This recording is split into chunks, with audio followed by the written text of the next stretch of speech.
Bueno, muy buenas tardes, bienvenidos, bienvenidas a Plaza Pública Dende. Bienvenido a la gente que nos observa por NPI, a la gente que nos observa por Zoom y por Facebook Live. El tema que nos convoca hoy aquí a la 20ª Plaza Pública es un tema que es fundamental para el desarrollo del Paraguay. El tema es la universidad en el país y se pregunta si cumple o no sus roles esenciales. Todos sabemos de que estamos viviendo en este momento en un mundo, en una sociedad del conocimiento, en una sociedad hipercompetitiva, globalizada e hipercompetitiva. Y en esta sociedad hipercompetitiva y globalizada, el tema de la educación es fundamental. Si no, no se explicaría cómo un pequeño país como Japón, lleno de volcanes, con tsunamis, con terremotos, con tifones, es una superpotencia económica mundial. ¿Y cómo se explicaría de que América del Sur, con un terreno tan amplio, con todas las riquezas naturales, con petróleo, con cobre, con plata, con la soja, con la carne, con el trigo, tenemos toda la parte agrícola en el Atlántico y toda la parte de minerales, hidrocarburos en la parte del Pacífico, y a pesar de todo eso, estamos navegando siempre en el subdesarrollo, en la pobreza y en la desigualdad. Y la explicación viene básicamente porque hoy el principal recurso, el casi único recurso que tienen los países es la educación de la gente, la educación de su gente. Y en este tema la universidad cumple un rol fundamental, yo diría que decisivo. Recordemos que la universidad tiene básicamente tres roles, tres grandes roles. Por un lado es la encargada de la formación profesional, transmitiendo conocimiento a los alumnos que concurren a sus facultades a formarse. El segundo rol es el rol de la creación de nuevo conocimiento por medio de la investigación. Y el tercer rol es esa conexión entre la universidad y la sociedad, la conexión de llevar ese conocimiento a la sociedad por medio de la extensión universitaria. Si miramos el ranking de las universidades del mundo, hay varios rankings, pero uno de los más importantes es el QS, un ranking que se publica anualmente. Y en ese ranking no figura ni una universidad latinoamericana en los primeros 50 lugares. Los 10 primeros lugares están ocupados por universidades, 8 por norteamericanas y 2 por inglesas. La primera universidad latinoamericana que aparece en ese ranking es en el lugar número 66, la Universidad de Buenos Aires. En el lugar número 100 aparece la Autónoma de México. Y de Paraguay no figura ninguna sola universidad. Recordemos que en el Plan 2030, el objetivo del Plan 2030 es justamente que lleguemos al 2030 teniendo una universidad en los primeros 400 lugares de ese ranking. Todo eso ocurre a pesar de que nuestra Constitución garantiza, por un lado, el derecho a la educación integral y permanente del ciudadano paraguayo. Y el artículo 79 hace hincapié en la Constitución de que los roles de la universidad son básicamente la formación profesional, de docencia, la investigación científica y tecnológica y la extensión universitaria. A pesar de que tenemos todo eso en la Constitución, no vemos eso en la realidad práctica. Entonces, para reflexionar de todos estos temas, hoy tenemos el honor y le doy la bienvenida a los tres panelistas, a la doctora Antonieta Rojas de Arias, al doctor Camilo Filártiga y a Jan Esperanza, que van a tocar cada uno de esos temas. La doctora Antonieta Rojas de Arias es licenciada en Ciencias Biológicas. Voy a leer algunos puntos muy breves de su currículum porque sería muy extenso. Licenciada en Ciencias Biológicas y licenciada en Ciencias de la Educación por la UNA. Tiene un doctorado en Zoología Aplicada por la Universidad de Gales del Reino Unido. Ha realizado una intensa carrera de investigación científica en temas de parasitología y epidemiología con enfermedades tropicales principalmente. Y hoy es presidenta, desde el año 2016, presidenta de la Sociedad Científica del Paraguay, la primera mujer en ocupar ese cargo. Ella nos va a hablar del tema de investigación, justamente, que es el tema, uno de los roles fundamentales de la universidad. El otro invitado, el panelista, es Camilo Filártiga. Él es abogado por la Universidad Nacional, Católica, mejor dicho. Tiene un masterado en estudios políticos aplicado por la FIAP del gobierno español y es actualmente presidente de la Asociación de Ciencias Políticas del Paraguay y es docente de la UCA. Camilo nos va a hablar del tema de la extensión universitaria. Y nuestro amigo Jan Esperanza, que es miembro del Consejo de DENDE, que también tiene un frondoso currículum, yo voy a citar algunos puntos nomás. Tiene una maestría en Administración de Empresas por la Universidad Católica, tiene posgrado en Marketing en Estados Unidos y Japón, es actualmente rector de la Universidad San Ignacio de Loyola y es presidente de Juntos por la Educación. Con la presencia de los tres panelistas, vamos a ir tocando estos tres temas, el rol de la universidad en cada uno de estos puntos, en investigación, en extensión y en docencia. Entonces, sin más preámbulos, gracias a los tres por su participación. Bienvenido a Plaza Pública DENDE y le paso el micrófono a Raúl para dar inicio al panel.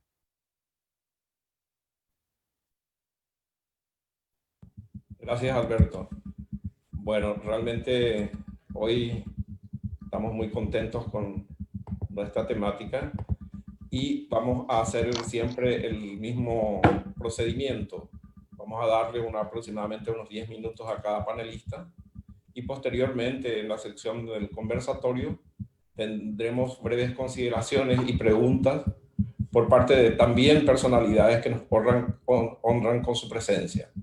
El doctor Christian Scher, la ingeniera Leticia Gómez y el doctor Juan Pablo Nogués. Las mismas serán personas que planteen a los panelistas una pregunta, una reflexión, y posteriormente a las respuestas que tengan de ellos, vamos a tener a través de preguntas a través de las redes sociales. El doctor Scher tiene también un amplio currículum, por eso vamos a comentar solamente que es egresado graduado de la Universidad Nacional de Asunción, con un doctorado en la Universidad Federal de Río de Janeiro, un posgrado en el INPA de Brasil también. Es profesor investigador del CODE de la UNA y ha publicado varios estudios científicos. Gracias, doctor Scher, por su presencia. La ingeniera Leticia Gómez es una joven egresada de la Facultad de la FIUNA de la Universidad Nacional de Asunción. Ella participó activamente en el movimiento Una No Te Calles, fue electa y participó como asambleísta de la UNA, donde se discutió por más de un año y se aprobó el nuevo estatuto de la UNA. Por tanto, ella fue una de las voceras de los estudiantes en dicha asamblea. El rol de Una No Te Calles fue fundamental para el cambio del estatuto. Es ex DENDE Universitario 3. Gracias, Leticia, por acompañarnos. Y el doctor Juan Pablo Nogués es decano de la Facultad de Ciencias de la Ingeniería de la Universidad Alemana. Tiene un doctorado en la ingeniería civil por la Universidad de Princeton, Estados Unidos. Gracias, Juan Pablo, por estar. Antes de finalizar nuestro programa de hoy, la señora Patricia dos Santos, empresaria y miembro del Consejo de DENDE, hará un recuento de la jornada y posteriormente el presidente de DENDE, Alberto Acosta, tendrá el cierre. Ese es nuestro programa para hoy. Y entonces directamente pasamos ya a las exponencias de la doctora Antonieta de Arias. Adelante, Antonieta. Bueno, buenas noches a todos. Muchísimas gracias a DENDE por esta invitación como panelista en este tema tan importante para nosotros en el Paraguay como es la universidad y la investigación en la universidad. Bueno, junto con la docencia y la extensión universitaria, la investigación es uno de los pilares fundamentales en todos los contextos. No se puede conseguir una institución de educación superior sin la gestión de estos tres procesos, como había mencionado originalmente Alberto, ¿verdad? Entonces, podemos decir básicamente que la universidad constituye el núcleo central que garantiza el desarrollo científico y tecnológico de un país y son generalmente las universidades las generadoras del conocimiento.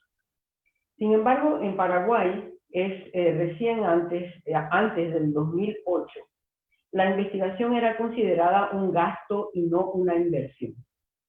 La mayoría de los grupos de investigación eran grupos reducidos, eran como islas, que tenían nombre y apellido, los grupos sobre todo los investigadores que lideraban estos grupos, y generalmente investigaban en torno al tema y a la orientación básica de los cuales estaban formados.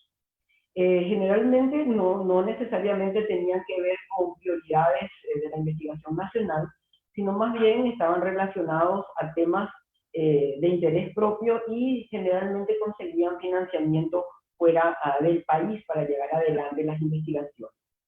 Entonces, la inversión en esos años anteriores era una investigación que era prácticamente, la inversión era prácticamente nula. A partir del 2008, con el financiamiento del Banco Interamericano de Desarrollo, al CONACYT, y posteriormente al FEI, a los fondos de excelencia, esto ha permitido que haya acceso a dinero para investigación, y el 51% de los fondos de los proyectos de investigación que actualmente se han otorgado desde el 2014 a esta fecha corresponden a fondos públicos, y la diferencia corresponde al sector privado y organismos no gubernamentales. Esto ha financiado aproximadamente CONACYT, para que tengan una idea, 656 proyectos, y son 35 millones de dólares aproximadamente que han entregado para investigación hasta la fecha. Sin embargo, el problema de la investigación universitaria no radica en que si estos proyectos son o no son de calidad. Básicamente hay dos puntos que deberían ser importantes resaltar. Uno es que todavía no existe un consenso en qué es investigación y qué no es investigación. Hay una discusión inclusive, no solamente a nivel de la universidad, sino también a nivel del propio CONACYT, donde nosotros hemos visto que ocurre esta falta de consenso debido básicamente a que en los posgrados y tampoco a nivel de grado los jóvenes reciben una enseñanza sobre la epistemología, y de algún modo la falta de este conocimiento epistemológico nos lleva a pensar en desacuerdos y desarticulaciones.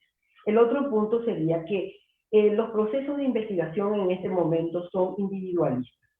Los investigadores seleccionan un tema a investigar, formulan un problema, elaboran un plan de trabajo, lo presentan a sus directivos, consiguen el financiamiento, ejecutan la investigación, llegan, publican en una revista indexada y con mucha suerte pueden publicar en una revista de gran impacto, y ese es, digamos, el cierre de la investigación generalmente de un investigador, llegar a publicar su trabajo.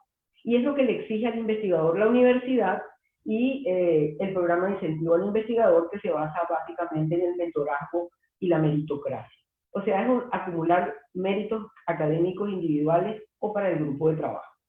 Pero el problema va más allá de esta discusión de si es o no investigación, si es o no individualista. Realmente lo que falta en la universidad o en la investigación universitaria es organizarla debido a su desarticulación en distintos niveles. Y hay tres niveles importantes de esta desarticulación. Una es con relación a otras investigaciones, otra es hacia la propia universidad y otra al entorno social. Con relación, por ejemplo, a la desarticulación con respecto a otras investigaciones, los trabajos totalmente son independientes, y a veces dentro de una misma facultad o una misma institución se llevan adelante investigaciones que no tienen una sintonía de esfuerzos y generalmente tienen más consonancia con programas externos o ligados a la academia mundial, y no a una filosofía con que tenga propósitos definidos, digamos, con la propia universidad. Entonces se requiere una agenda científica, ir más allá de la simple pero una agenda científica que vaya un poco más allá de la colección de lo que son las investigaciones o la producción científica. Cuando hablo de una agenda científica, estoy hablando de una agenda programática, que permita establecer relaciones esenciales de complementariedad y de secuencia temporal, que es fundamental. El segundo punto, que es la desarticulación con relación a la propia universidad. En general, las universidades no definen sus propias preferencias investigativas, ni sus temáticas, ni la problemática. Entonces, esto queda en manos de los investigadores, que se ven obligados a hacerlo en sus grupos de investigación o de manera individual. Nuestras universidades no investigan sobre áreas específicas, como lo hacen muchas universidades de países más desarrollados. Generalmente no comienzan por definir sus intereses específicos realmente. Esto ocurre generalmente por la tradición, hay una tradición en la orientación profesionalizante de la universidad y por una arraigada tendencia que existe a una docencia transmisora de conocimientos. No se ha podido lograr hasta ahora una fusión entre la docencia y la investigación. Generalmente esta disyunción ha traído generalmente problemas a los propios investigadores, que a veces tienen que cumplir las dos funciones. Hay una desproporcionada inclinación hacia la docencia y esto generalmente ha traído como consecuencia que algunas actividades investigativas sean absorbidas por el tema curricular. No se visualiza una valoración, por ejemplo, del investigador como tal. En general, los docentes no son en su mayoría investigadores y lo que ocurre es que si las cátedras fueran lideradas por investigadores, entonces la orientación hacia la investigación estaría dada más hacia lo que sería la argumentación científica, más que a una transmisión de conocimientos. Y un ejemplo de esto es la tesis de grado. Las tesis de grado son generadas siempre por los alumnos ya como último eslabón cuando ya están por salir de la universidad. Y anualmente se generan muchísimas tesis de grado, pero ninguna de estas tesis de grado están ligadas a ninguna agenda universitaria ni probablemente a líneas de investigación de algunos investigadores. Pero a todos nos ha pasado que hay montones de estudiantes a veces preguntando qué tema voy a desarrollar como tesis de grado, qué es lo que voy a hacer. Imagínense la importancia de esto, que se desperdicia un contingente poblacional humano tan importante que podría ser la base de una malla programática de los compromisos de agenda de la investigación universitaria. Y por último está la desarticulación con respecto al entorno social. La mejor evidencia para mostrar la desarticulación con el entorno social es preguntarnos a dónde van los productos de las investigaciones. Ya habíamos dicho antes de que los investigadores lo hacían en forma individual y publicaban sus trabajos en revistas indexadas y con suerte en revistas de impacto, ¿verdad? Pero si vemos bien esto, tenemos investigación que está más ligada a comunidades científicas, pero no está ligada a los entornos universitarios ni tampoco a niveles de entornos sociales. Por otro lado, los tomadores de decisión en la sociedad minimizan sus riesgos, fundamentalmente de sus decisiones, generalmente porque hablan de conocimientos, toman conocimientos que sean confiables, tecnologías que sean realmente factibles, pero nunca piensan en solucionar su problema a través de una investigación universitaria. Más bien esto lo hacen consultando con profesionales del área, pero realmente no existe aparentemente una necesidad de consultar a la universidad desde la empresa o la industria. Por otro lado, el investigador no tiene un perfil sobre un lector típico, por ejemplo. El investigador escribe para su comunidad científica y cuando presenta el resultado de sus investigaciones, lo que quiere con eso es el aval de sus pares sobre el trabajo realizado. Pero no considera el hecho de que su trabajo pudiera ser usado por alguien y que ese alguien pudiera estar en el entorno generalmente de su propia organización universitaria. Entonces, la pregunta es, ¿quién realiza el trabajo de detectar cuáles son esas áreas problemáticas que resultan prioritarias o al menos significativas a ese entorno social? Evidentemente, eso no lo hace la universidad. Entonces, en realidad, el investigador lo que hace es muchas veces determinar la pertinencia y la relevancia de una investigación que él mismo crea, pero todo este bagaje previo que podía existir dentro del contexto de su propia universidad no lo tiene para poder lograr una formulación de un problema que advierta necesidades y demandas de investigación debidamente priorizadas. Obviamente hay soluciones o se podrían plantear soluciones a estos tres casos, pero si nosotros queremos ir, como presentaba el doctor Acosta, sobre los lineamientos del Plan 2030, que es una economía del conocimiento, un ordenamiento específico de cuáles son los desafíos que tenemos como país deberían ser mencionados y trabajar en torno a desafíos nacionales. Estos desafíos nacionales pueden ser construidos desde la sociedad y desde la propia universidad. Estos aportes pueden ser creados por los propios investigadores, los estudiantes y los funcionarios de la universidad y crear lo que sería entonces esa agenda universitaria. La ciencia es universal también. Tenemos que tener muy claro que los investigadores investigan en los espacios de libertad que le da la ciencia. Entonces tenemos dos tipos de investigación. La investigación fundamental, que es la investigación que genera conocimiento nuevo y que puede servir para la innovación y el desarrollo tecnológico, y está también aquella investigación que pueden realizar los grupos de investigación de investigadores que ponen el ojo en el mercado. Entonces, la valoración del investigador como un agente de cambio es fundamental y da pie desde su propia comunidad académica a definir cuál es el camino que la universidad debe apropiarse y fortalecerlo, volcando, por ejemplo, la universidad, la estructura programática y administrativa para apoyar esta iniciativa de estos investigadores. Los recursos de Prociencia, los recursos del FEI, no van a ser eternos. Las universidades tienen que empezar a mirar cómo van a generar fondos para mantener las investigaciones y la producción científica. Y esto solamente se tiene que hacer generando investigación de calidad, pero gravitando en torno a un entorno social que le puede permitir hacerlo. Un entorno social a nivel local, a nivel regional, a nivel nacional e inclusive a nivel internacional. Hay que sistematizar las demandas y las ofertas en este momento. Y para eso el CONACYT tiene las oficinas de transferencia tecnológica que justamente cumplen ese propósito.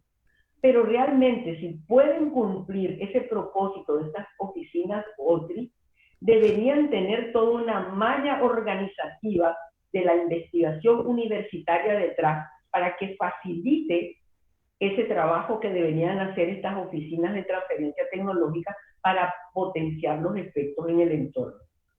Todo el rediseño organizacional de esta investigación tiene que realizarse de abajo hacia arriba. Es todo el conjunto profesoral, estudiantil de las universidades son los que tienen que pensar qué quieren hacer de su universidad. Las universidades deberían potenciarse en áreas para producir realmente investigación de peso y en profundidad. Entonces, todos estos mecanismos de reorganización son los que debería asumir la universidad como tal para esa reorganización estructural y administrativa que permita el logro de estas tareas. En conclusión, quiero terminar diciendo que la investigación universitaria, tal como lo vemos actualmente, es un hecho individualizado y por lo tanto está socialmente desarticulado y potencialmente o muy desorganizado. Y se requiere entonces una agenda científica nacional y universitaria que permita acelerar el camino planteado por el país en su Plan 2030. Muchas gracias, doctora. Doctor Camilo Vilartía, lo escuchamos. Bueno, muy buenas tardes. Gracias, Raúl. Gracias a Dende por invitarme a participar de esta plaza pública.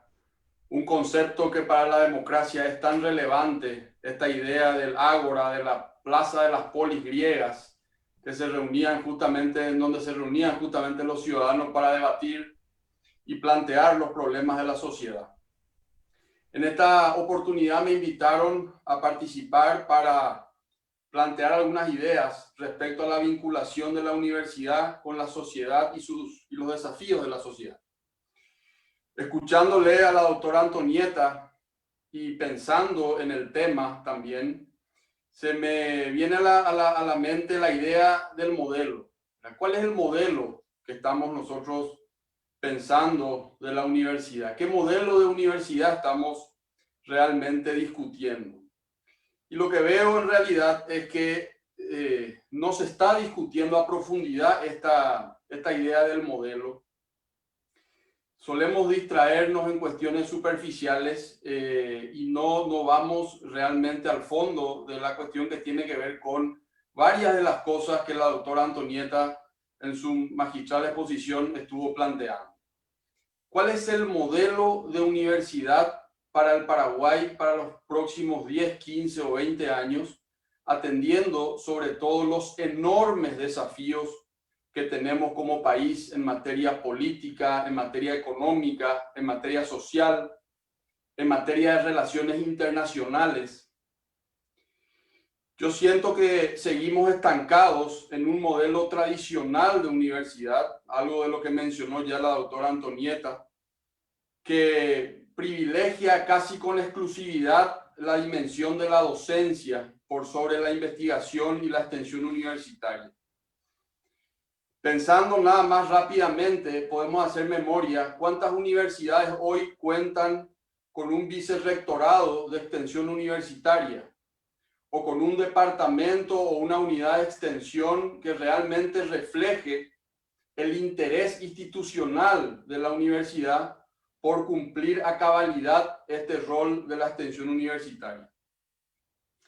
Ante la evidencia de una sociedad en crisis, no estamos pensando ese modelo de universidad, como decía bien, para los próximos 15 o 20 años.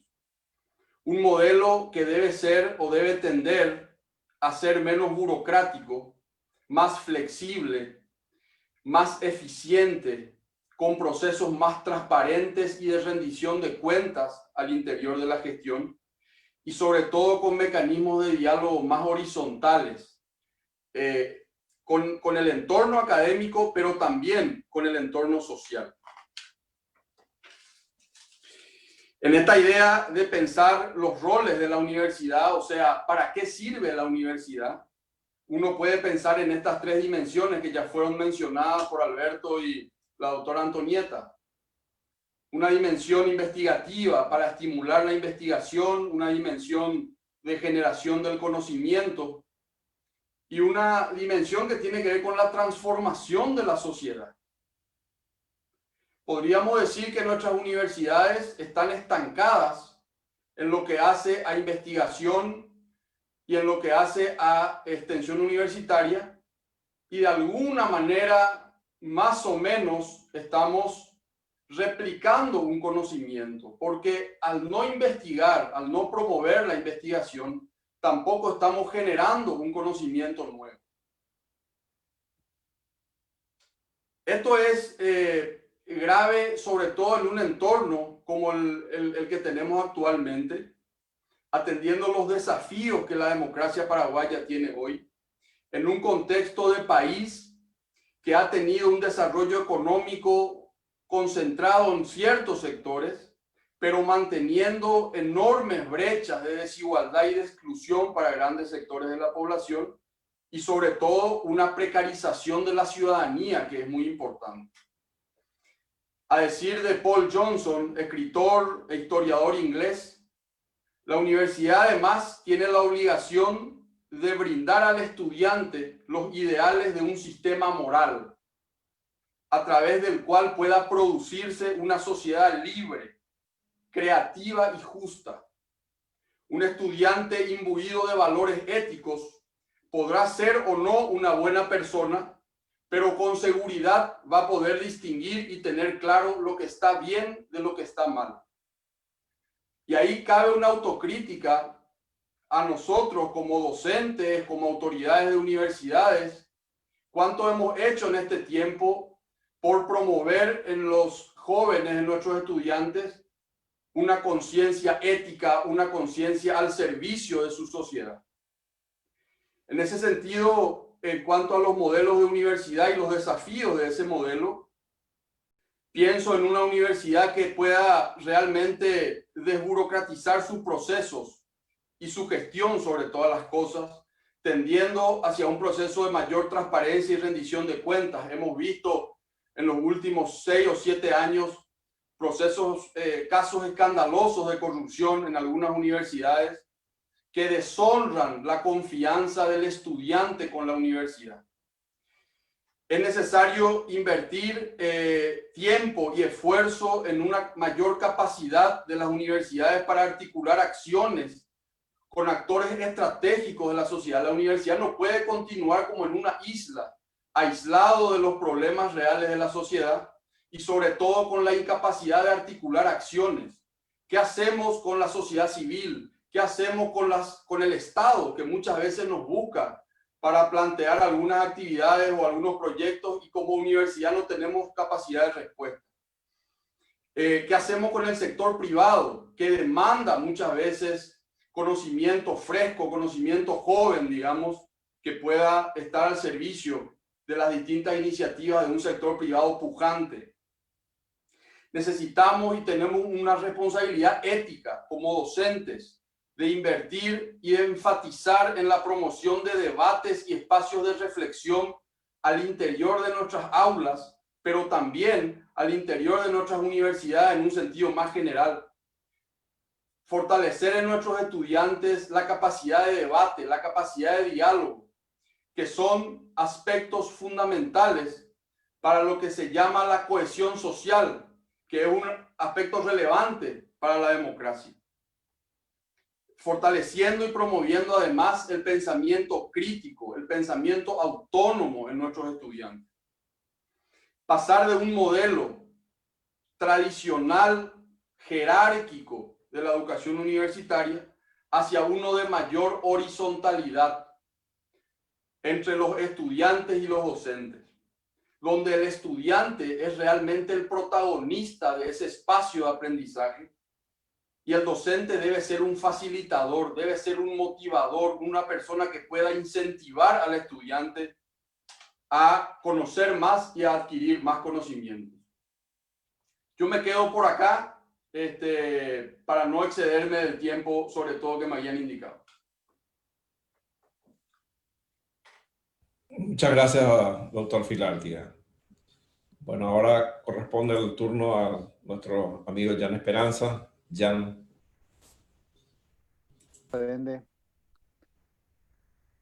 Hola, ¿se me escucha ahora? Sí. Ah, perdón, porque me dice que está muteado. Bueno, un poco para cuando nos distribuimos, digamos, esta presentación, la idea de que yo pueda tocar un poco el tema de esta dimensión de la formación profesional. Lo explicó muy bien Alberto al iniciar el tema. Nuestra propia Constitución establece los fines de la universidad en estas 3 dimensiones. Formación profesional, investigación científica y tecnológica, dice, y extensión universitaria. Está en la Constitución y además son los roles clásicos, digamos, de la universidad. Pero ponerlo un poco en el contexto histórico. Nosotros tuvimos durante gran parte de nuestra historia solamente una universidad, la Universidad Nacional, que se crea en 1889, y hasta 1960 fue la única que existió en Paraguay. Se crea la Católica en 1960, fueron las 2 únicas que existieron en Paraguay, hasta que de alguna manera esto empieza a cambiar con la vuelta de la democracia, cae la dictadura en el 89, y empieza un proceso de creación de universidades en Paraguay. Al principio lento, en esa década, cuando cae la dictadura había más o menos una población de cercana a 20.000 estudiantes universitarios en Paraguay. Realmente era una proporción bajísima. Y en la década del 90 empieza ese crecimiento, se crean alrededor de 17 universidades, entre algunas públicas y algunas privadas, en esa década del 90. Cuando termina la década del 90, en el año 2000, estábamos más o menos en 60.000 estudiantes universitarios. La mitad era del sector público y la mitad del sector privado, incluyendo por supuesto la Universidad Católica. Continúa la década de 2000, en el 2006 aparece una ley, lo que pasa es que antes había una ley universitaria que había creado un consejo de universidades. Según la Constitución, las universidades se crean por ley. Pero para crear esas universidades, anteriormente hacía falta que este Consejo de Universidades diera una suerte de dictamen vinculante. Dijera, sí, tiene las condiciones de ser creada, y ahí se creaban.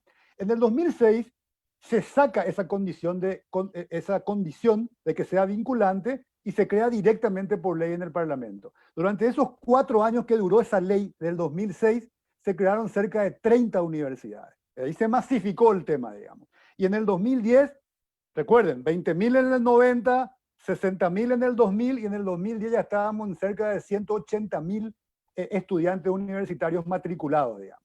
Y después del 2010, cuando esa ley termina, aparece en el 2013 la nueva ley de educación superior, del CONES, se crean un grupito más de universidades, 5 o 6 universidades, y finalmente hoy estamos en Paraguay con unas 55 universidades, de las cuales 8 son públicas, 8 públicas, y el resto son privadas, digamos. Por supuesto, la más importante de la Universidad Nacional de Asunción tiene más o menos 50.000 estudiantes, 9.300 docentes, 6.000 funcionarios administrativos, y lleva alrededor de $200 millones del presupuesto general de gasto de la nación. $200 millones es lo que le cuesta a la sociedad paraguaya la Universidad Nacional de Asunción para esa cantidad de alumnos. Otras 7 universidades nacionales y estas 48 prácticamente universidades privadas, digamos. En total estamos llegando cerca de 300.000 la matrícula universitaria. ¿Por qué cuento estos números? Porque de alguna manera para significar que, como muchas otras cosas que ocurrieron en Paraguay en estos últimos 20 años, si quieren, nosotros estuvimos muy concentrados en el tema de la cantidad y muy poco concentrados en el tema de la calidad. Esto también pasó en la educación secundaria, por ejemplo. Esto también pasó, qué sé yo, en el presupuesto general de gasto. La recaudación impositiva subió mucho, pero la calidad del gasto es un desastre. Esto también pasó en muchos sectores, digamos. Nosotros como sociedad, como veníamos de un retraso muy grande, nos estuvimos concentrando muchísimo en el tema de la cantidad. Es decir, creemos condiciones para que se abran más universidades y los controles vendrán después.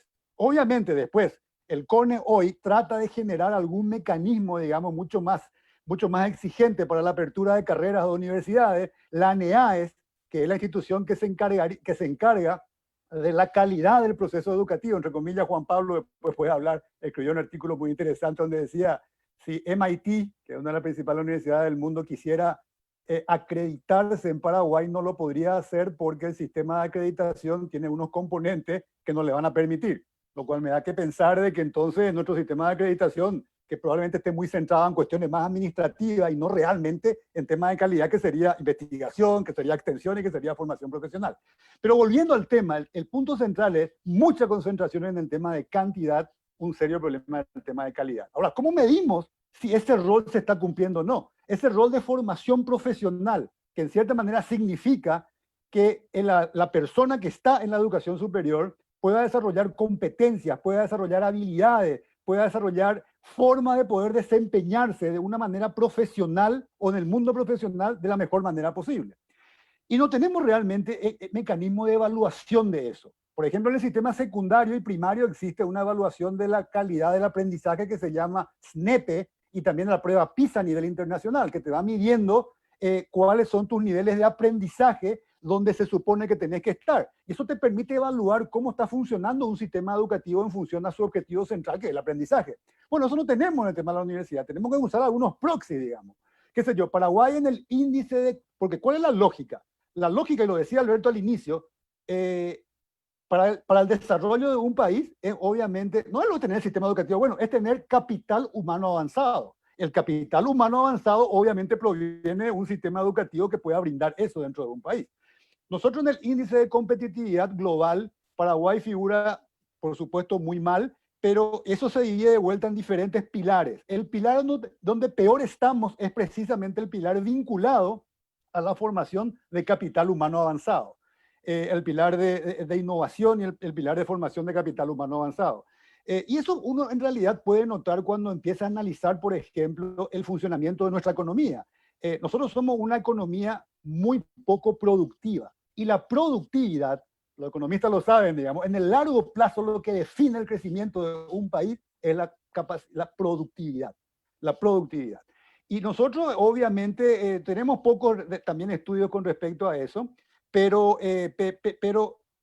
tiene mucho que ver la productividad con el tema del capital humano avanzado. Por supuesto, también con la incorporación de tecnología y con otro tipo de cuestiones, pero un tema central es el capital humano avanzado, que tenemos serios problemas. Entonces ahí tenemos un proxy, tenemos una economía extremadamente poco productiva, lo cual también implica que podamos ser menos atrayentes para determinados sectores, digamos, económicos o determinadas empresas que eventualmente pueden encontrar ciertas facilidades o ciertas cuestiones atractivas en Paraguay, pero este también es un tema que de alguna manera no cierra toda la ecuación, al no contar con suficiente cantidad de gente, capital humano avanzado, digamos. Y acá también entra un poco lo que decía Antonieta, las áreas que estamos privilegiando. Volviendo un poco a la Universidad Nacional, que tiene más o menos cerca de 5.800 egresados. De esos 5.800 egresados, cerca de 400 nomás provienen de ingeniería, por ejemplo, que es un sector que un poco, si uno de alguna manera empieza a pensar esto en función a cuál es el modelo o los planes, cuáles son los planes de desarrollo, bueno, debería de alguna manera el sistema ir adecuándose a esos planes. Porque también en la Constitución Nacional, además de esa parte que ya mencionamos, posteriormente habla de la autonomía universitaria, que las universidades pueden desarrollar sus propios estatutos, sus propias formas de gobierno, pero dice adecuándose a la política y a los planes de desarrollo a nivel nacional. A los planes de desarrollo a nivel nacional. La pregunta es si existen esos planes. Tenemos un Plan Nacional de Desarrollo 2030 y hay que ver cómo tanto se adecua o no. Entonces ahí tenemos un proxy, digamos, que nos muestra que el tema de la calidad en términos de generar capital humano avanzado no está ocurriendo. Y hay otro interesante estudio que en realidad se hizo ya hace como 4 o 5 años en la región, que lo hizo el BIT y le llamó Desconectado, que siempre me llamó la atención porque es muy gráfico, digamos. Y lo que trataba de mostrar es la diferencia entre lo que el mercado en general demanda en términos de habilidades, en términos de competencias, y lo que el sistema educativo está ofreciendo en la región. Esto es en la región, no es básicamente en Paraguay. Y le llamó Desconectado porque trataba de significar que hay una desconexión muy grande. Por ejemplo, a nivel, digamos, del mercado en general, las habilidades centrales que hoy en día se buscan, se demandan, son las habilidades socioemocionales. Habilidades que tienen que ver con la capacidad de planificación, de organización, de liderazgo, de adaptación, de flexibilidad, de autoeficacia. Hoy en día, con este tema de la pandemia, nos tomamos cuenta lo importante que es todo esto. Habilidades socioemocionales. Eso, un 60% es lo más importante para el mercado en general. Un 30% son las habilidades cognitivas básicas. Habilidades cognitivas entendidas como el tema de la atención, la memoria, el razonamiento, la resolución de problemas, la capacidad de asociar cosas, habilidades cognitivas, que son las que históricamente estuvieron más centradas, digamos, la educación estuvo más centrada en eso. Y un 10% restante, habilidades específicas de un sector en particular. Entonces, 60% de habilidades socioemocionales, 30% de habilidades cognitivas, 10% de habilidades específicas de la industria. Sin embargo, el sistema educativo está centrado básicamente, y además lo hace bastante mal, y acá entra todo el tema que decía también vos, Camilo, el tema de la docencia, pero de una lógica tradicional donde se para un profesor al frente y trata de desarrollar una clase dictando algo, y en la medida que el alumno pueda repetir lo mejor posible lo que dijo ese docente, tiene una buena nota, algo totalmente absurdo. Lo desarrollar en todo caso es tu memoria, habilidad cognitiva cada vez menos útil, pero no los otros tipos de habilidades, digamos. Entonces está bastante centrado todavía en esa, y además lo hace más, repito, en esa lógica de habilidades cognitivas. Pero hay algo muy interesante en el estudio. El estudio trataba de determinar qué tanta correlación existe entre cantidad de años de estudio y desarrollo de habilidades. Cantidad de años de estudio y desarrollo de habilidades. Y efectivamente, cuanto más años de estudio, las habilidades cognitivas se desarrollan más.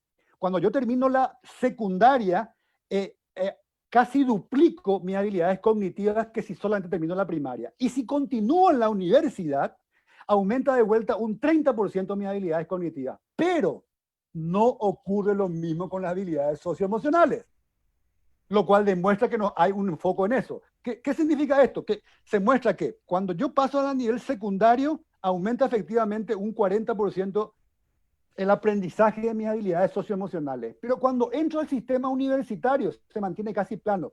Prácticamente no incorporo nuevas competencias, no sé si se entiende esto, nuevas competencias en mis habilidades socioemocionales. Se mantiene en plano. Lo que aprendí en el colegio o lo que aprendí en mi casa y hasta ahí llego y punto. Y continúo un poquito mejorando mis habilidades, o mucho mejorando mis habilidades cognitivas.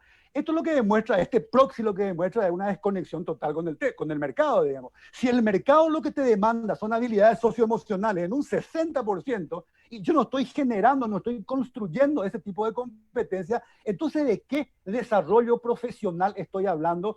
¿Qué estoy cumpliendo en esa función, en ese rol de la universidad, que es el tema de la formación profesional? Obviamente estoy desconectado. La pregunta entonces es, ¿por qué ocurre eso? Yo creo que ustedes lo dijeron en muchos casos, ya lo han mencionado. Yo recuerdo que hace como 10 años, en una conversación similar a esta, o 15 años atrás, me acuerdo de un comentario muy interesante que decía, lo que ocurre es que la universidad ha sido una de las instituciones que menos se han ayornado a partir de la vuelta a la democracia. Continúan con estructuras bastante poco flexibles, con estructuras de gobernanza. Vos lo dijiste, Camilo, lo mencionaste mucho, digamos, muchas de estas condiciones. Obviamente, en esa lógica de funcionamiento bastante anquilosada, bastante cerrada, es muy difícil promover este tipo de cuestiones, ¿verdad? Un mundo que cambia mucho, un mundo que necesita este tipo de habilidades, que necesita interconectarse. Nuestra internacionalización como universidad es pobrísima. No tenemos mucha movilidad, no tenemos mucho intercambio, no tenemos muchas conversaciones, no tenemos muchos debates. Entonces, obviamente, no podés tampoco, de alguna manera, entrenar en este tipo de cuestiones. Entonces, esas estructuras probablemente expliquen gran parte del problema. Cuando yo les mencionaba, y esto saco de datos oficiales, la Universidad Nacional de Asunción tiene 9.300 docentes, dice, esto es el 0,6%, 62 investigadores de tiempo, profesores y investigadores de tiempo completo, 62 de 9.351, datos oficiales de la Universidad Nacional. Y la Universidad Nacional porque es básicamente donde está el presupuesto que todos pagamos. Entonces, obviamente, dentro de esa lógica es muy difícil desarrollar este tipo de habilidades. ¿Cómo salimos de esto? Yo creo que acá se le presentó a Leticia, es decir, realmente cuando se generó todo este tema de una no te calles, fue algo espectacular porque, y lo decíamos en ese momento, y yo creo que como sociedad no hemos aprovechado suficientemente esa oportunidad. Ustedes, Leticia, abrieron una ventana de oportunidad. Ustedes movieron, golpearon la mesa, abrieron una ventana de oportunidad, generaron ahí un espacio. Yo no sé si hemos sido capaces como sociedad de aprovechar esa oportunidad. Yo creo que no, pero podemos discutirlo después. Me voy quedando por acá para poder tener el tiempo de generar la discusión y las preguntas también, Raúl. Gracias. Muchas gracias, Jan. Bueno, realmente sí, ahora pasamos a ese estadio en la cual van a hacer las preguntas y algunas reflexiones seguramente nuestros invitados y ustedes van a tener la oportunidad de responder. Entonces, en primer lugar, le damos la palabra al Dr. Sher. Cristian, si habilitas tu micrófono y te escuchamos. Bueno, muchas gracias. Yo creo que ustedes tocaron prácticamente todos los temas cruciales, ¿verdad? Pero a mí el tema más importante es qué queremos la universidad para poder definir su rol.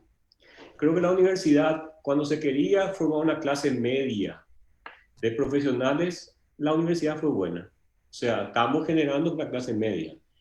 Pero hoy en día, en el siglo XXI, no podemos seguir queriendo eso. Nosotros, la universidad es parte del modelo de competitividad país. Nosotros necesitamos colocar la palabra calidad dentro de la universidad. Tiene que estar ahí como eje principal. Y dentro de eso, entonces, voy a hacer la pregunta, pero voy a contextualizar un poquito más. Por ejemplo, algunas preguntas así retóricas, ¿verdad? Por ejemplo, ¿cuántos papers por investigador se está produciendo? Ese es el proceso creativo.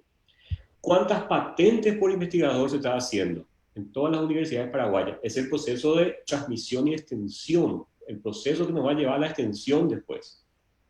¿Cuántas startups se están haciendo? ¿Cuántas spin-offs se están haciendo? O sea, ¿cuántas empresas genera la universidad para todo su proceso de generación de recursos? Y ahí un poco yo le quería preguntar un poco a Antonieta, ¿verdad? ¿Cuál es el rol y la valoración que debe tener el investigador a partir de esto? ¿Verdad? Y le quiero preguntar también a Camilo y a Jan y un poco a Leticia, ¿verdad?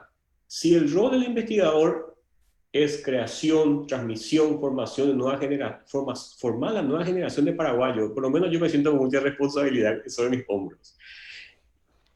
¿Por qué, por ejemplo, en muchas universidades los investigadores tienen cargos transitorios? ¿Y por qué tienen cargos, digamos, que no permiten tomar decisiones?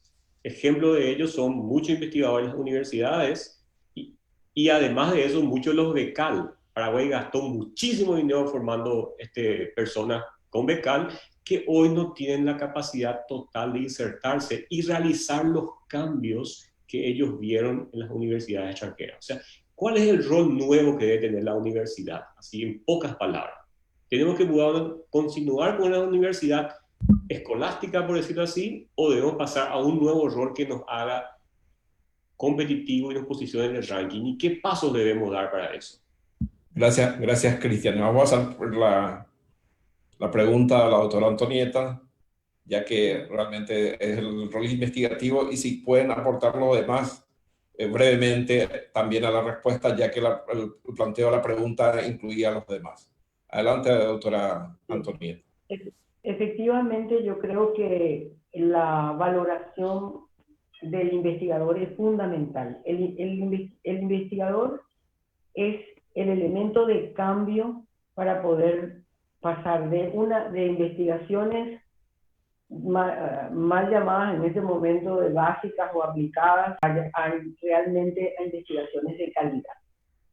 El utilizar la formación de personas, de investigadores que están viniendo de afuera para elevar el nivel de conversación dentro de la universidad y el nivel de discusión que tiene la universidad. Es fundamental que el investigador se posicione dentro de las universidades y que sea escuchado especialmente en cuáles serían las áreas que la universidad debe producir y generar y estructurar para que estos investigadores puedan realmente mostrar la capacidad productiva que tienen y que están trayendo de afuera y que acá adentro ya también la tienen muchísimos investigadores.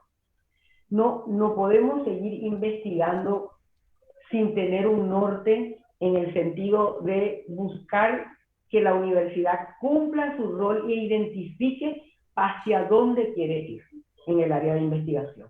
Muchas universidades extranjeras están catalogadas y etiquetadas en algunas áreas del conocimiento que son puntales, y eso lo han conseguido porque han definido claramente hacia dónde han querido ir para desarrollar los procesos de investigación y la producción científica. Eso mismo tendríamos que hacer acá, establecer esa agenda nacional de la cual yo hablaba al comienzo de mi exposición, y que esa agenda sea creada por los propios investigadores, definiendo, porque en este momento nosotros sabemos cuántos somos, dónde estamos y qué hacemos en el Paraguay. Gracias al CBPI, ¿verdad? Al programa de incentivo al investigador. Pero ¿qué necesitamos ahora? Ahora necesitamos elevar el nivel de conversación y de investigación. No podemos seguir, por ejemplo, haciendo investigaciones de pequeños fondos por poco tiempo, porque realmente el producto que sale de una investigación de ese tipo no es un producto ni vendible y probablemente un producto de calidad que queda solamente en una publicación, pero que eventualmente no es de utilidad pública.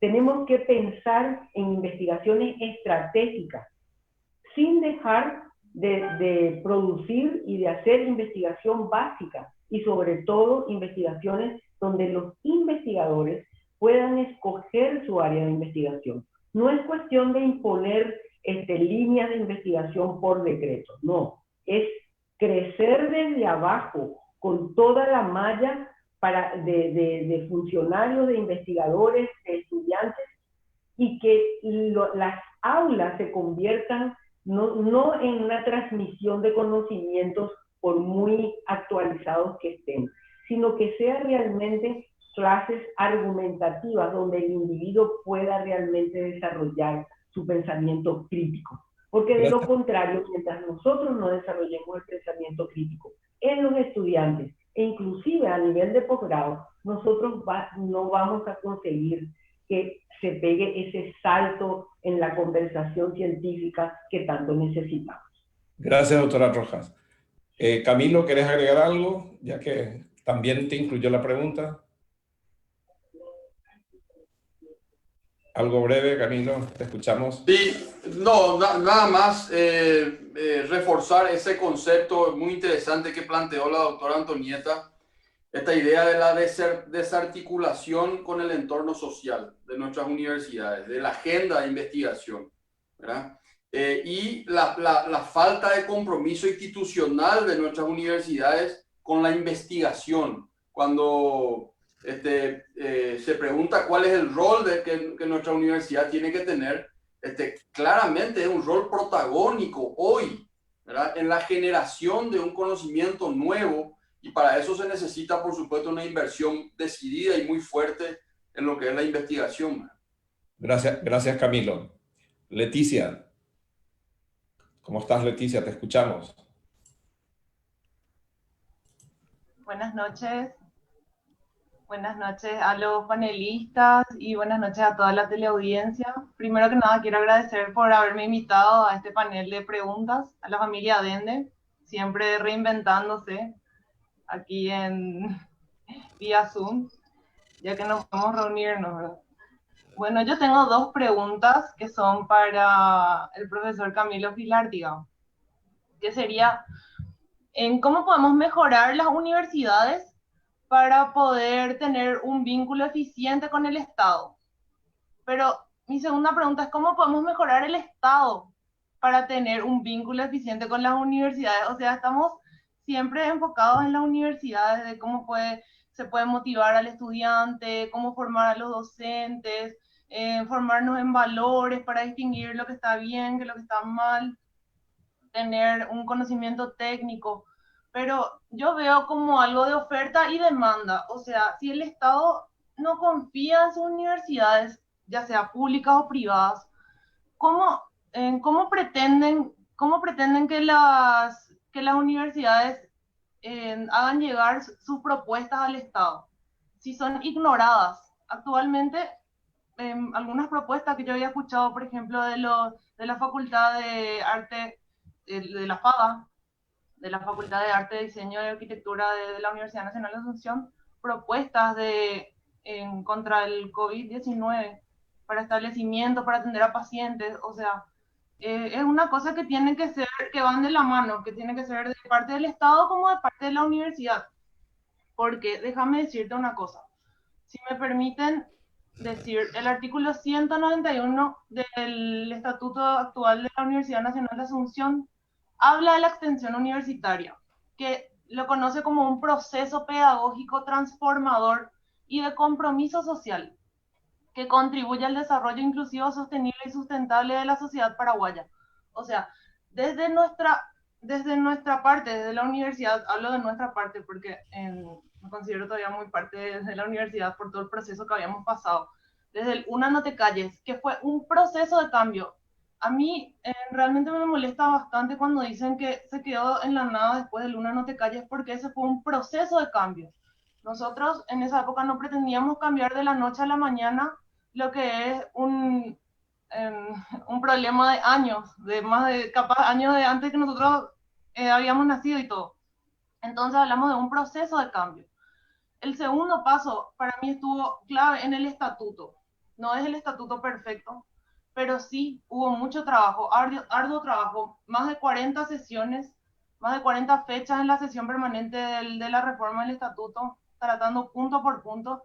Entonces lo que nos queda ahora es la acción, o sea, lo que queda pendiente entre docentes y estudiantes que están actualmente, y nosotros, el gremio de egresados, que también tenemos participación activa en los diferentes órganos de gobierno, tenemos la responsabilidad de llegar a la acción.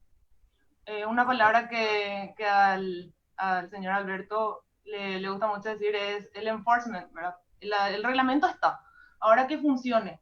Y bueno, ¿y cómo hacemos desde la universidad y cómo hacemos desde el Estado? Porque ellos también tienen que tener una iniciativa de acudir a las universidades y de respetar también aquellos razonamientos, aquellas propuestas, aquellos estudios de datos. Porque, ¿qué pasa? Podemos decir que, vamos al punto ideal. Supongamos que la universidad logra producir profesionales con capacidad de servicio, con valores, capacidad técnica, pero ¿qué pasa si el Estado no acude a ellos o no tiene una agenda nacional, no tiene un modelo de Estado que pueda permitir eso, no tiene un plan de desarrollo? Es lo Muchas. mismo que dice el doctor Cristian. Yo quiero hacer una pregunta, o sea, voy a responder la pregunta con una pregunta. No, Leticia, tendríamos que ir redondeando, Leticia, porque realmente tenemos poco tiempo. Pregunta si la capacidad de los becarios o es la capacidad del Estado. O sea, vienen los becarios del extranjero y no tienen dónde acudir, pero es el Estado el que tiene que hacer la reinserción. Así que mi pregunta concreta para el profesor Camilo Pilártiga es, ¿cómo hacemos desde el Estado y cómo hacemos desde la universidad para mejorar ese vínculo? Gracias. Gracias, Leticia. Varias preguntas. Sí. No, sobre todo preguntas desafiantes, ¿verdad? Porque son preguntas ambiciosas. Yo no sé si voy a tener la respuesta exacta. Efectivamente creo, como bien dice Leticia, de que aquí la cuestión es de doble vía, ¿verdad? Por un lado, el compromiso de la universidad, el compromiso de la academia de producir y de formar a ciudadanos comprometidos y con capacidades, sobre todo para intervenir en la sociedad. Pero por otro lado, efectivamente, la visión estratégica desde el Estado para recurrir a su formación de cuadros en las universidades. Eso es estratégico y es categórico, ¿verdad? Y ahí creo que hay una falencia en ambos sentidos. En el sentido de la universidad, que no tenemos esa visión estratégica de formar realmente según una demanda que pueda estar hoy en el sector público específicamente, y desde el sector público tampoco se recurre a la universidad en distintas iniciativas de manera enfática o de manera decidida. El Plan Nacional de Desarrollo es un excelente ejemplo, y si bien desde la Secretaría Técnica de Planificación yo sé que hay iniciativas de acercamiento a la universidad que son interesantes, eso no se ha traducido en un programa sostenido. Me parece que hay mucha más interacción entre el sector privado y las universidades que entre el sector público y las universidades. Hay oportunidades extraordinarias. La renegociación de Itaipú es una oportunidad extraordinaria para recurrir al saber joven, al saber de la investigación científica que se pueda producir en la Universidad Nacional. De hecho, hay ejemplos concretos de referentes. Pienso ahora en Cecilia Llamosa, que estuvo participando en la Plaza Allende la semana pasada. Gente, digamos, de alto nivel que puede investigar con criterio científico la problemática energética, y así se puede trasladar eso a otros ámbitos. Ahora, ¿cómo hacer, digamos, desde el Estado? Y es voluntad política también, una voluntad política y estratégica de considerar los recursos humanos locales en nuestras universidades y sobre todo de aprovechar los recursos humanos valiosísimos que están viniendo desde Becal, que han sido formados con recursos públicos, ¿verdad? Gracias Camilo. Ahora pasamos al doctor Juan Pablo Noves. Te escuchamos, Juan Pablo, con tu planteamiento. Buenas noches. Gracias, Plaza Pública de Ende, por la invitación. Gracias a los panelistas. Bueno, muy interesante todo lo que dijeron. Voy a hacer eco de lo que dijo Alberto al inicio sobre los tres pilares que tenemos para una universidad, que es la enseñanza, la creación de conocimiento y la extensión universitaria, y hacer un guiño a lo que dijo Camilo, que para mí nuestras universidades, en verdad, Camilo, vos lo pusiste de una forma muy diplomática, dijiste que son tradicionales. Yo creo que son anticuadas y en verdad no son universidades, son enseñaderos. Se dedican solamente al primer pilar, que es básicamente enseñar. Y en ese sentido yo creo que hace un excelente trabajo. Nosotros a través del programa Becal vemos que nuestros egresados van al exterior y son igual que cualquier otro, o sea, la materia prima no es el problema, y las universidades a nivel de enseñanza creo que cumplen ese rol. Mi pregunta va para Jan, y va enfocado a Jan. Te agradezco por toda la historia que diste sobre las universidades, porque realmente enmarca eso. Nosotros quizás somos muy jóvenes como país a nivel de universitario, tenemos un modelo anticuado, aunque somos jóvenes. Eso me parece que es interesante, un una paradoja. Somos jóvenes a nivel universitario, pero tenemos modelos antiguos. Y la verdad que la pregunta es muy repetida. Yo veo, si me preguntan, yo te voy a hacer la pregunta, podría responder como yo creo debería responderse. ¿Cómo podemos cambiar la universidad hoy en día para tener más calidad y menos cantidad, como vos mencionaste, Jan? Primero, para mí tenemos que mirar el nuevo paradigma mundial del post-COVID y también lo que Europa para mí hizo en 1999, que fue el Convenio de Bolonia, que trató de eliminar la burocracia y la universidad antigua. Nosotros deberíamos tener eso también internamente. Y otra cosa también es que tenemos que, y mencionaste lo que escribí, tenemos que mirar otra vez cómo nosotros evaluamos a la universidad, y ahí va lo que dijo la doctora Chornieta, que es solamente pareciera que estamos evaluando cómo enseñamos, o bien si evaluamos, enseñamos cómo enseñamos, por aparte, páginas separadas, cómo investigamos, y en otra página separada, cómo hacemos extensión universitaria.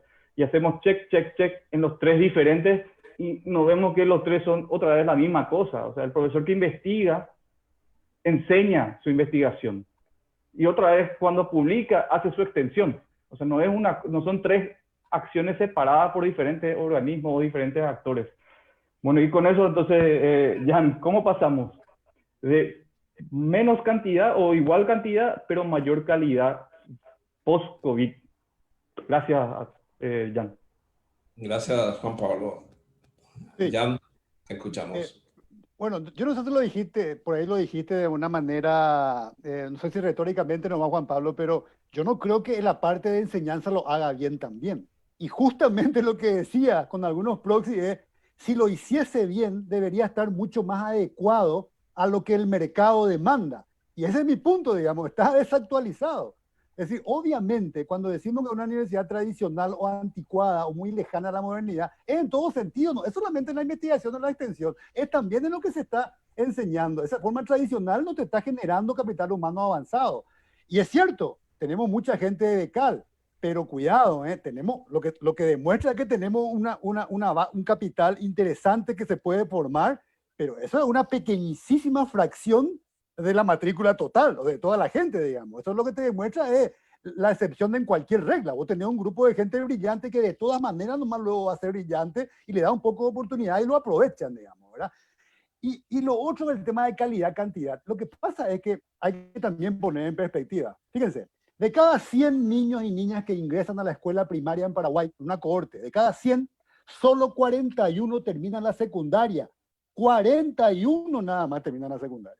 Y de esos 41 que terminan la secundaria, acá ya hay menos datos, alrededor de 10 ingresan a la universidad. Si empezaron 100, ingresan 10. Y de esos 10, en el tiempo que debería terminar, en esos 5 o 6 años, termina 1.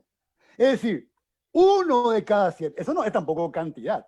Claro, lo que pasa es que hay que poner en perspectiva. Por eso decía, nosotros veníamos de una situación de tanto retraso que necesariamente tenía que haber ese aumento de la cantidad. Eso es inatajable porque también tenemos un bono demográfico, se habló de eso, somos una población joven.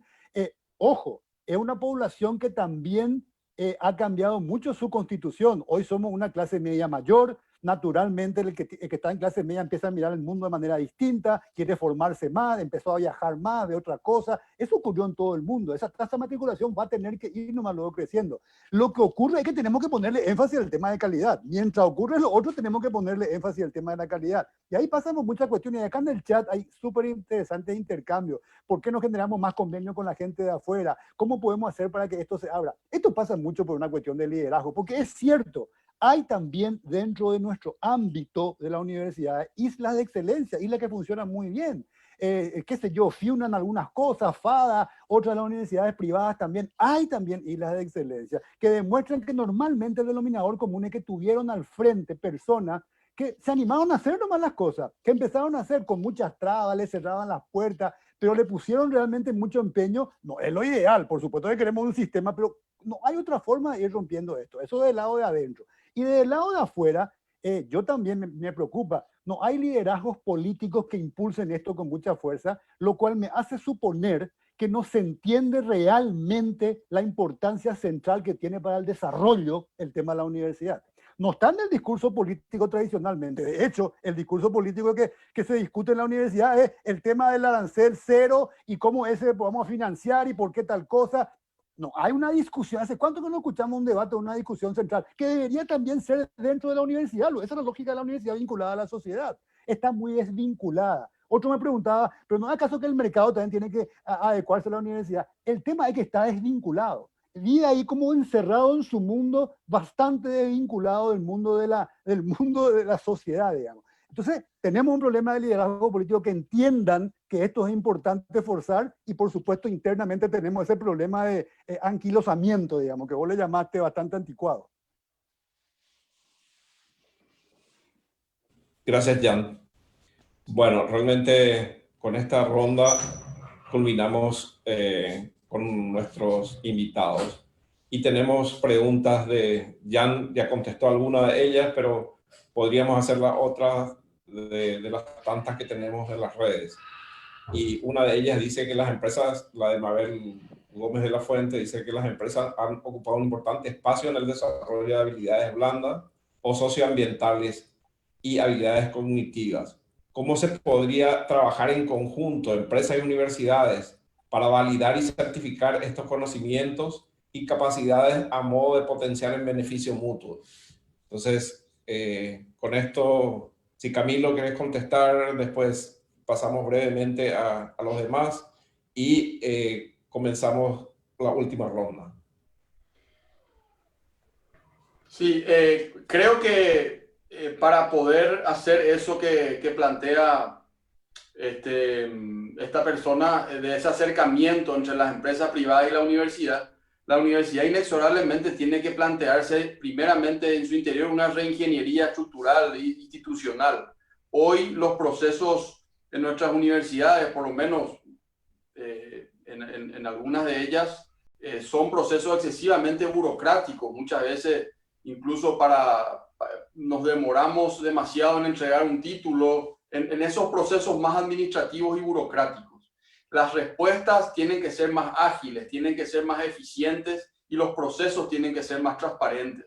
Me parece que eso es fundamental para que después la universidad pueda dar respuesta de manera efectiva a las demandas que puedan venir del sector privado, que siempre son demandas que necesitan una respuesta rápida, una respuesta ágil. No pueden las universidades ponerse a pensar en el consejo ejecutivo, vamos a determinar si es que podemos hacer esto o no. Se necesita una respuesta más inmediata, que no quiere decir que no sea reflexiva. Tiene que ser reflexiva, tiene que respetar los procesos internos, pero dar una respuesta, una actitud quizás más activa, más proactiva de nuestras universidades en ese sentido, atendiendo muchas veces las demandas de un sector privado que requiere el conocimiento que se está generando en nuestras universidades.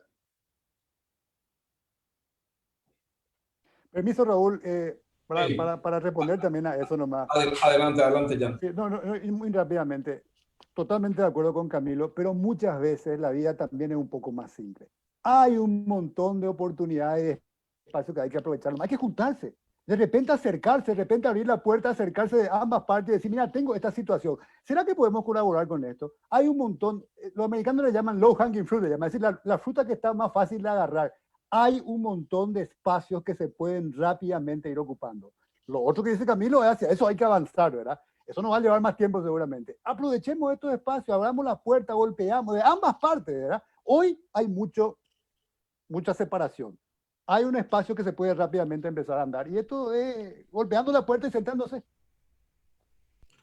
Doctora Antonieta, ¿tenemos algún comentario? Quiero intervenir, Raúl, un ratito sobre el punto. Sí, adelante, doctora. Yo creo que pensando en lo que estaba diciendo Juan Pablo, cómo se va a reaccionar ante esta era post-COVID. Yo pienso que definitivamente el Estado tiene que negociar con una transformación a nivel de la empresa. Y esta transformación que tiene que ocurrir nos la ha demostrado la pandemia. Nosotros, al mundo y a nosotros. Nosotros no teníamos cosas básicas, insumos básicos que podrían haber sido producidos localmente. En una pandemia donde tres cosas son importantes: conocer al virus, los insumos que tienen que ser producidos para la atención, ¿verdad? Y todas las alternativas de seguimiento y control y de prevención.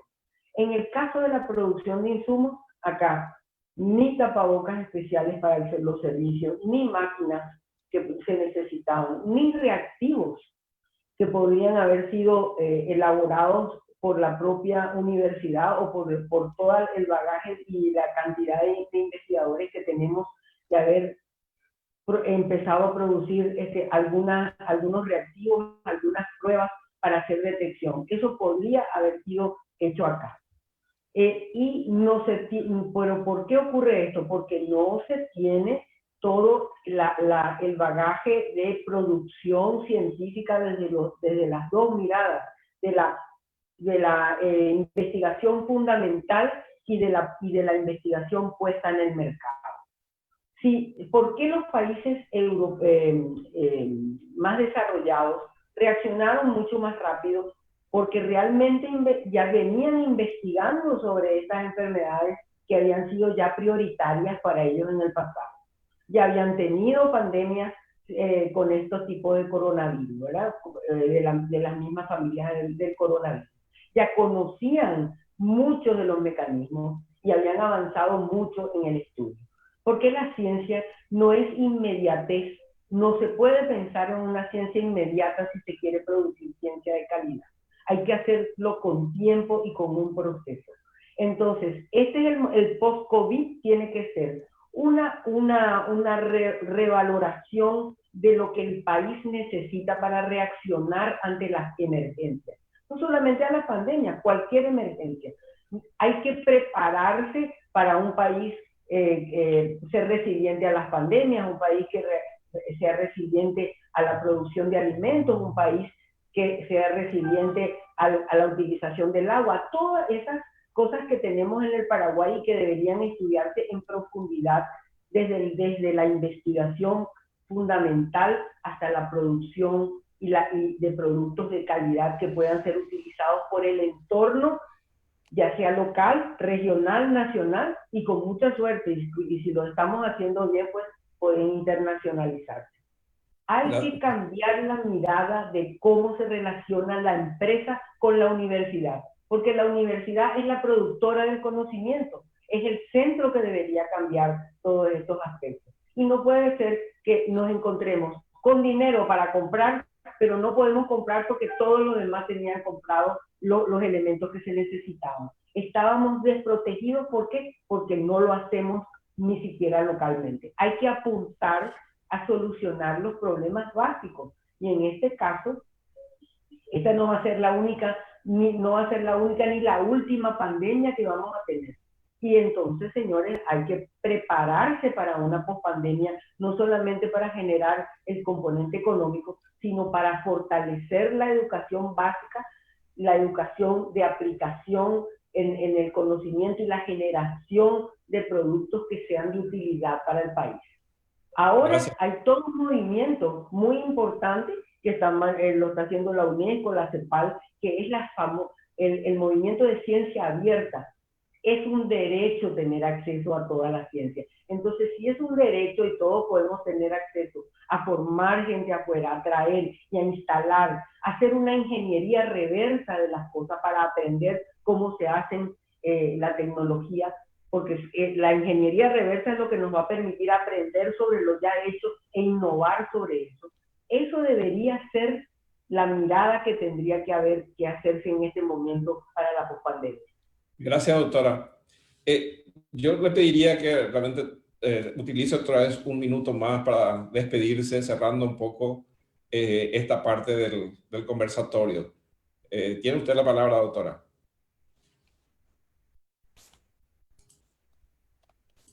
No me escuchó.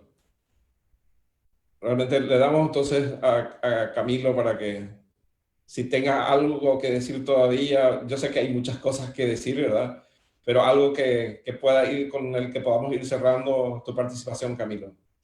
No, nada, agradecer, Raúl, este espacio, un espacio valioso que además tiene el apoyo de la televisión, así que con esto se masifica también el tema de discusión, esto es muy importante. Apuntar hacia un pensamiento crítico, nosotros como docentes con ese rol, esa responsabilidad ética de formar ciudadanos con un pensamiento autónomo y crítico que a la larga puedan también beneficiar, pueda beneficiar también a la democracia nuestra. Quedan demasiados temas por hablar, pero bueno, creo que con esto me despido. Muchas gracias. Gracias, Camilo. Jan, ¿quedó algo en el tintero? Sé que hay muchas cosas. ¿Alguna despedida? Sí. Entro yo entonces a despedirme porque no podía abrir el micrófono. Muchísimas gracias por esta invitación. Para mí ha sido realmente un placer participar de este panel. Yo creo que nosotros tenemos una serie de elementos y limitaciones que vamos a poder lograrlos cuando reconozcamos las limitaciones que tenemos y en la disponibilidad que tenemos para llevar adelante una investigación de calidad. No podemos quedarnos esperando que produzcan por nosotros. Los problemas son nuestros y somos nosotros los que tenemos que resolver. Muchas gracias. Gracias, doctora. Allá no lo tenemos, no sé qué pasó con él, pero pidió despedirse también Christian Scher. Cristian, un minutito. Muchísimas gracias a todos por la invitación. Creo que este es un debate espectacular. Tenemos que continuar. Y yo creo que quiero dejar una propuesta. Que empecemos un proceso de transformación de la educación superior buscando la competitividad y la calidad. Creo que con eso vamos a comenzar a transformar nuestro sistema educativo. Gracias, Cristian. ¿Jan? No está Jan. Bueno, Patricia, podemos hacer un resumen de lo que escuchamos y tenés la palabra. Gracias, muchas gracias a todos por su participación, la verdad, muy, muy ilustrativas todas las presentaciones. Uno se queda con un montón de cosas muy claras. Una de ellas es que el investigador sí o sí tiene que ser un agente de cambio y de esta manera, como hoy se está llevando adelante el concepto de la investigación, esto no está sucediendo ni en el ámbito universitario ni en el ámbito meramente científico, por decirlo así. Lo segundo es que el modelo universitario es un modelo que encara uno solo de sus roles. Hay una discusión acerca si lo hace bien o si lo hace mal, pero que es solamente la parte de transmisión de conocimiento y no se enfoca en formar el talento humano avanzado que hace falta en este momento y que el mercado define con mucha claridad. Otro resumen es que está tan desvinculada la universidad que, como dijeron algunos de los que participaron, está como en páginas separadas. Me encantó esa figura, ¿verdad? Páginas separadas, desvinculadas, los tres roles de la universidad y toda la universidad con relación a su entorno.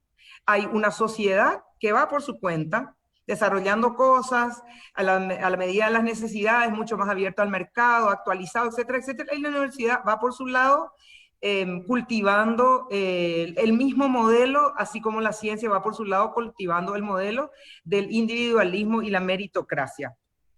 Es muy importante, entonces, un encuentro. Y creo que eso quedó muy claro. Que si podemos proponer algo, el resumen de lo que deberíamos proponer es que hay que hacer una reforma estructural de la universidad para que ella pueda cumplir los roles de la forma en que aquí se plantearon. La pregunta que nos queda flotando es, ¿empezamos por la reforma o empezamos por el acercamiento?